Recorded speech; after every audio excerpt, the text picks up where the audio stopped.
Hey, horror fans! Once again, it is me, the Horror Miser Monty G. It's time to review the first movie in the 31 Days of Horror. That's right, it is the latest adaptation of Stephen King's vampire novel, Salem's Lot. Yes. Y'all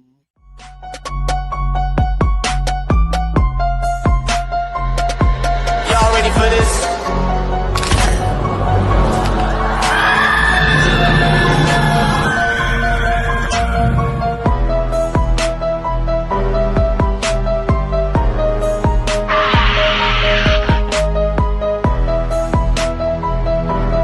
Hey, horror fans! Once again, it is me, the Horror Miser Monty G.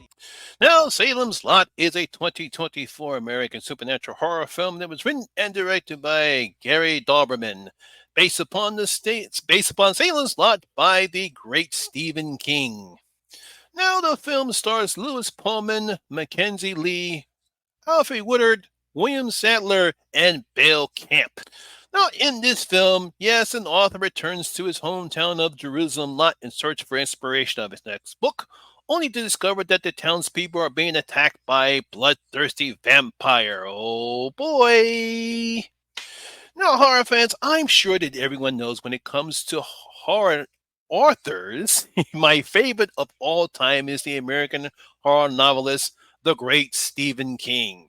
I mean, he has written some of the best horror novels of all time that I have read, obviously such as Carrie, Pet Cemetery, It, Christine Cujo, and a whole bunch of others. Can't get enough of Stephen King. Now, one of his more interesting horror novels that Stephen King has written is the 1975 horror novel called Salem's Lot. Now, the story is pretty simple. As a writer named Ben Mears decides to return to his hometown called Jerusalem's Lot, or Salem's Lot for short, in Maine. Now, he later discovers that the town is being attacked by a vicious vampire, and he and several of the townsfolk must band together and try to prevent the entire town from being destroyed and turned into vampires. Can't get a simpler plot than that. No, well, it's not one of his best novels. Not It, is not Carrie, it's not Pet Cemetery, but I still enjoy it because obviously I love vampires as they're my favorite supernatural creatures. Now, the novel was later adapted into a TV miniseries back in 1979 that starred David Soul from Starsky and Hutch fame in the lead role of Ben Mears and was directed by American film director Tobe Hooper. Now, the miniseries was quite a success. Eventually became a cult following for horror fans, and I thought I really enjoyed it because I saw it when it came out back in 1979. And then a sequel, A Return to Salem's Lot, was released in theaters in 1987. And in 2004, a new TV miniseries of Salem Lot aired on TNT that had the same premise and also starred Rob Lowe in the lead character, but actually placed the events in modern times instead of the 70s. So that was quite the big difference between the 2004 miniseries and the 79. Now, a lot of people really didn't like the 2004 miniseries. I thought it was okay. It obviously didn't have the heart and soul of the original, but I still enjoyed it. And that brings us to American filmmaker Gary Dauberman's latest project, this time the third adaptation of Stephen King's vampire novel, also called Salem's Lot. Now, there's really no change in Dauberman's film as he stays basically with the same premise that we saw in the 79 series, even having the events take place in the 70s. So unlike in the 2004 miniseries, here in the 2024, it actually takes place in the 70s as did the 1979 series. To be honest, this film is kind of a carbon copy of the 79 series, but it goes as warp speed as Doberman wastes no time before the vampire Kurt Marlowe and his servant Richard Straker start attacking and turning the townsfolk into vampires. I mean, it's like, I would say within the next hour before when the movie begins, we're already getting vampires. Now, there are some good things I did enjoy about the film. The film looks pretty good. Doberman does a great job of making Salem's Lot look very nice and peaceful as you would. It's a small town. Cinematography looks very well in the beginning, and then later on, when he needs to, it looks creepy, it looks spooky, it looks evil. So the cinematography that Doberman uses is very well in contrast styles as to in the beginning of the film when Salem's Lot looked like a nice, ordinary, small town until later on it's foggy, it's creepy, it's, ooh boy, you don't want to be living in there. I also like the look of the vampires, especially with those spooky evil eyes that we see later in the film, which was a nice modern touch that we actually did not see in the 2004 miniseries. And I haven't seen it before. I don't remember if the eyes had this little nice little glass effects that we see in this particular run here, but they do this in this film. They did obviously didn't do it in the 2079 version, but they do in this film. I thought it was a nice touch. Unfortunately, that's about all the good things I can say about this particular film because this film is rather dull and boring, and it obviously does not have the heart that the original miniseries had, and not even the 2004, if you want to go about it that way. I mean, one problem is there is no character development whatsoever. There's no character growth. There isn't a character for the audience to pull by the time we get to the second act of the film. It's like, okay, here's Ben, here's Susan, here's Mark, here's the Glick brothers, here's Matt. Okay, vampire time, and that's it. It seems that we're just going through the motions here as the audience doesn't get the chance to get to know anyone or anybody in this version here. Just like I said before, everything goes through the motions. You get this, you get that, and next thing you know, it's vampire time.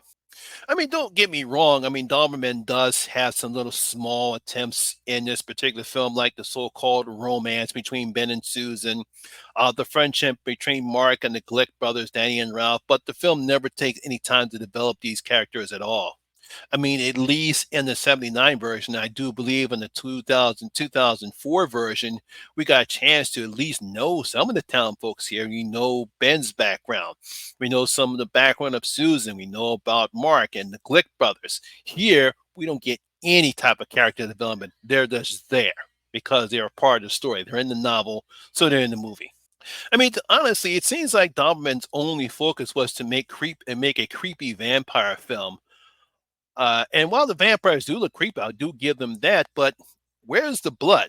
Where's the gore? There is none of that in this particular film. Are you taking a book out of Twilight, Gary? I don't think you should be, because there's no blood, there's no gore in this film.